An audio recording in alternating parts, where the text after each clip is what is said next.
Now we will see the ideal and practical voltage source. What is the ideal and practical voltage source? Ideal voltage source is the source which has zero internal impedance. Means its internal impedance is zero. Means source has some of the internal impedance. I am explaining the source, but in ideal voltage source there is no internal impedance. So see this ideal voltage source. In ideal voltage source, capital E, this EMF is E, this battery is E volt is there, and we get across the output AB, output total voltage V, total voltage V. As we give the capital E, we will get at the output. This capital E is equal to capital V. And in this is AC circuit, this is DC circuit, this is AC circuit, this AC EMF is there. AC EMF, as we give as is there EMF is there,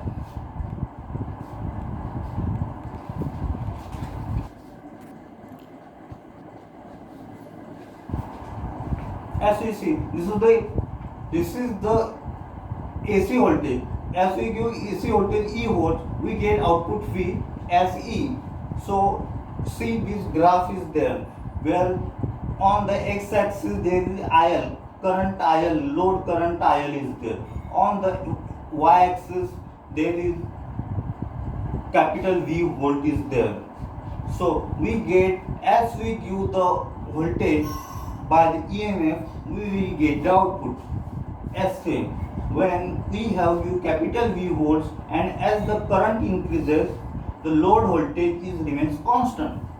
As the load current increases in this ideal voltage source, as current is increases, voltage V is constant. This is called as an ideal voltage source. Now we will see the practical voltage source. In practical voltage source, there is EMF is E, and this is R. This is R. This is called internal resistance of the source. This is AB terminal voltage is there. In this practical voltage source, this is the AC circuit. AC EMF is there. This is Zi, means internal impedance of this source Zi, and we get the output, same output as we give. No, different outputs we will get. Say when there is, see this graph. In this graph, when there is capital V is there, V is there on the x y axis, and IL is on the x axis. As the current increases, load current increases. In practical voltage source, as the load current increases, means load current from 0, 1, 2, 3, 4, 5, as is 1 ampere, 1, 2, 3, 4, and as it increases, we will get voltage. Voltage get reduced. We will get this graph. As the current increases, load current increases, voltage becomes low. This is this figure.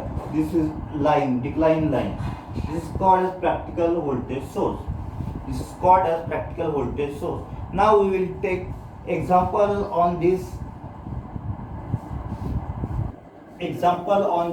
ideal practical voltage source. Now see.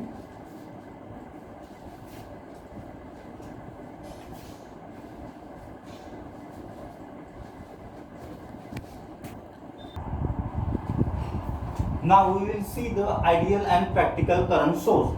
What is the ideal current source? If we give supply current of I to the, what is the ideal current source? Now see, this is ideal current source. This is the ideal current source. In this ideal current source, I is the current source, and we will get output at output terminals A and B. As we give the input to the circuit, the output will get constant. Even if there is load resistance increases, the current flowing through the circuit is almost constant. Even if the load increases, the load current through the circuit is constant. See, this is I is there, this is ideal current source. In this ideal current source, I is there, this is the current source is there, and the output is there. Now see, this is the graph is there. This is also called IV characteristics. In this IV characteristics, we will see that we have give the current source of I. This is the I, and it will as the load current increases. Load current increases, the current through the circuit is remain constant. Current through the circuit remain constant. This is called as ideal current source.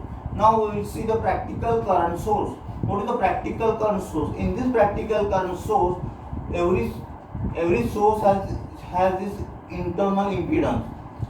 So in this case, see the practical current source. In this practical current source, current I is there.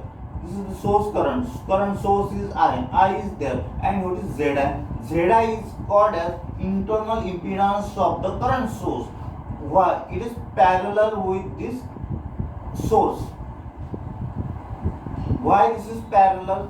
Because we don't have to. This is parallel internal impedance is there. So minimum current flows through this Zi. So Zi is very high. When we give the I, we will get output at voltage at the output AB terminals. As we give the voltage V, and so see this graph. In this graph, there is on y-axis voltage V is there, on x-axis current IL is there. As we give the voltage, as we give the voltage to this circuit, then as the load current increases, the voltage across its load resistance decreases. See this. As the IL increases, voltage decreases. Why this happens? Because every source has its internal impedance. In this case also, there is internal impedance Zi is there. This Zi is parallel with this current source. This is called an internal impedance of the source. This is practical current source.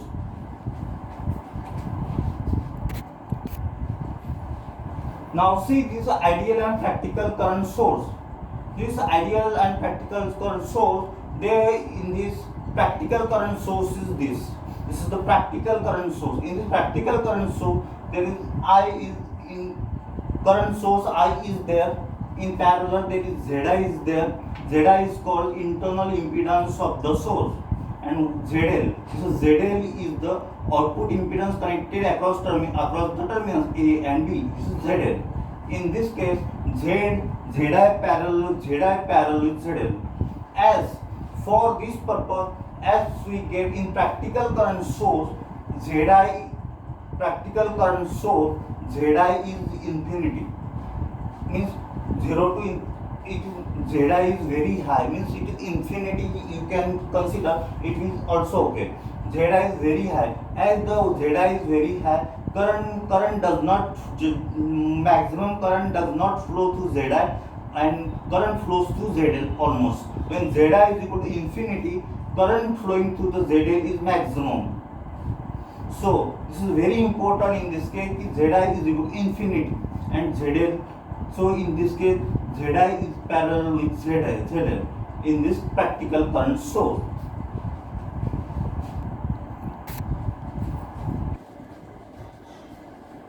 Now students, we will see the very important formula used in our problems for solving the problems in the electronic circuits. So we have important formula is there. First important formula is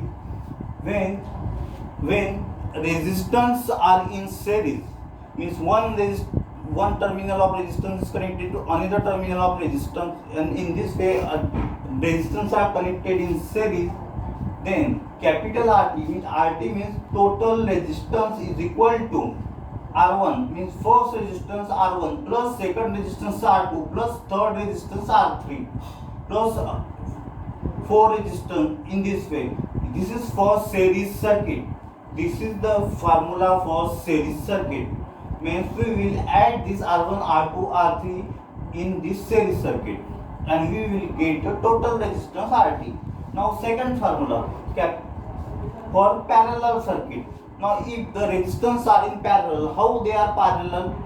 Series and parallel. One resistance is connected to second resistance called series, and when one resistance connected across is parallel, across is both terminal, then it is parallel. For parallel circuit, the formula is 1 upon RT is equal to 1 upon R1, 1 upon RT, total resistance RT, 1 divided by RT is equal to 1 divided by R1 plus 1 divided by R2 plus 1 divided by RT for parallel circuit. We will get RT. And now we will see the when R1 third formula is there. It is very important for solving the problem. So keep this in the mind that we have to use this, and आप इसको रट डालिए, इसको पूरा रट डालिए क्योंकि ये बहुत important फार्मूले हैं.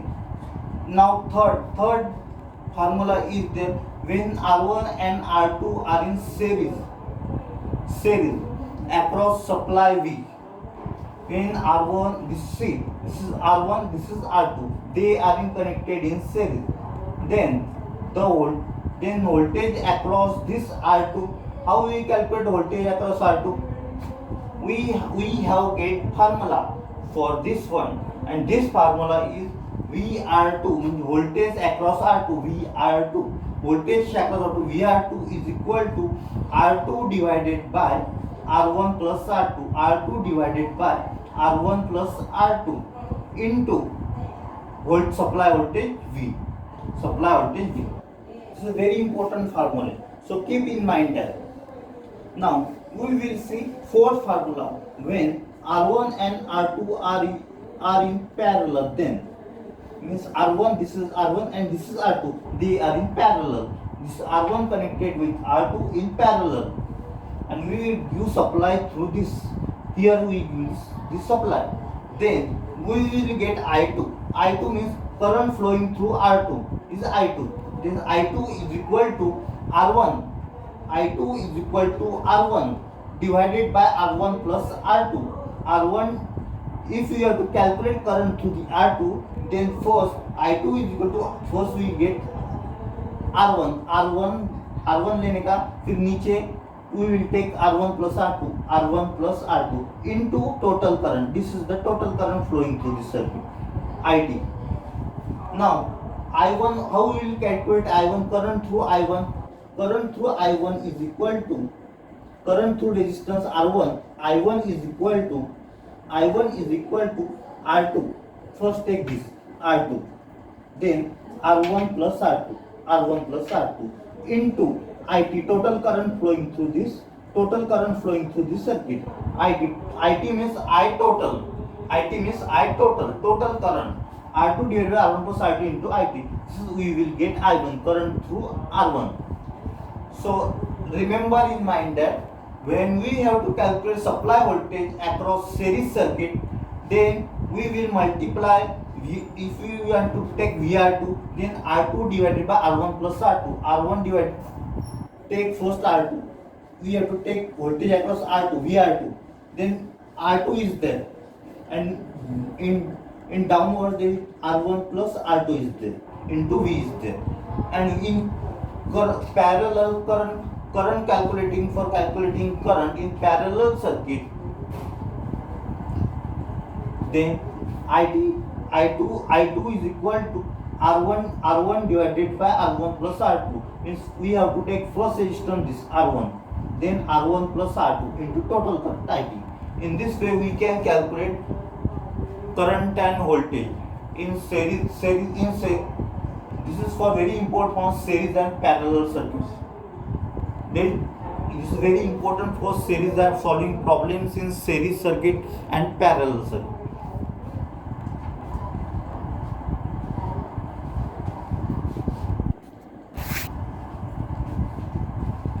Now we will see the power. What is power? Power in the circuit. You have heard about this, the power in the circuit. You have heard that we have get bulb of some watt power. What is the power is there? This is the power. P is equal what power P.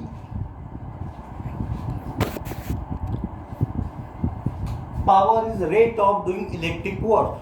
What is the power? Power is rate of doing electric work. You have said that in your house there is bulb is there. This bulb is of some wattage. So 60 watt bulb or soldering iron 25 watt soldering iron. This is the watt is power is there. This 60 watt or the 25 watt. This is the power is there. This is the power consumption by that equipment.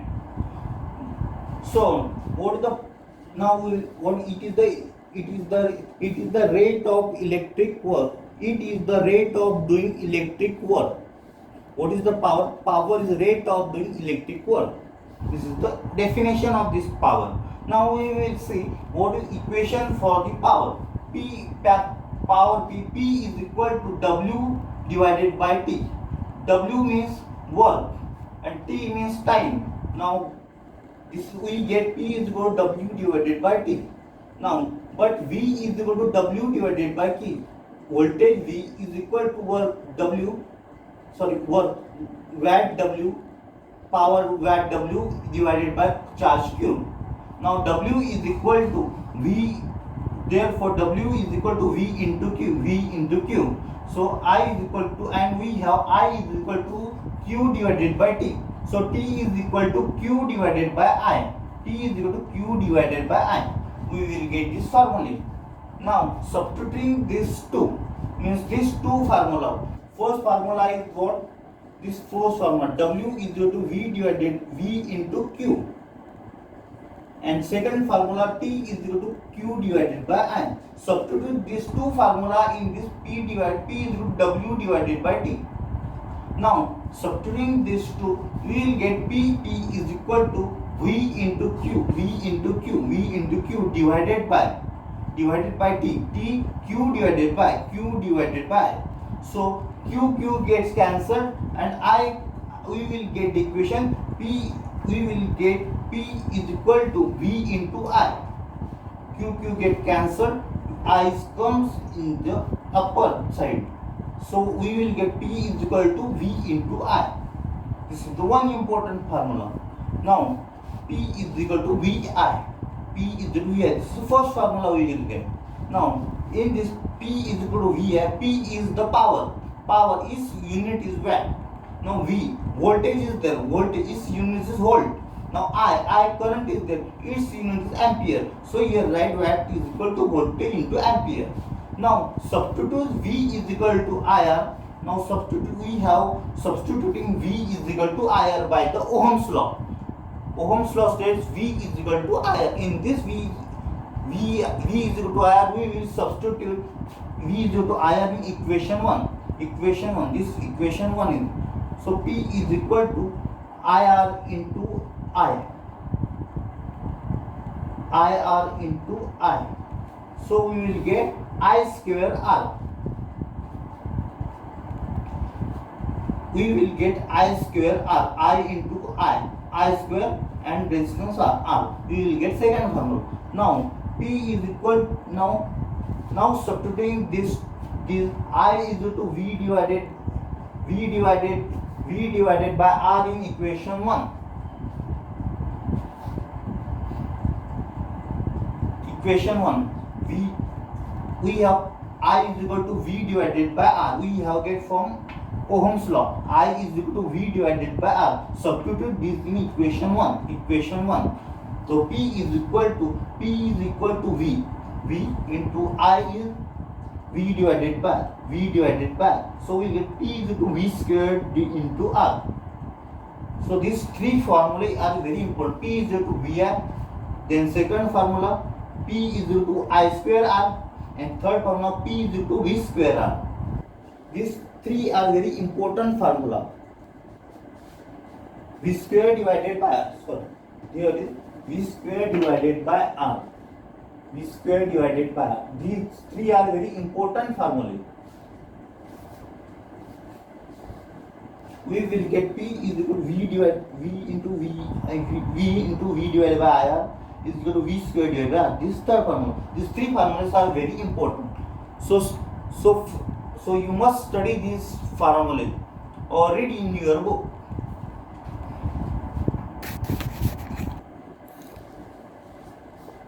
Today we will complete this power section and we will take example of power tomorrow. So today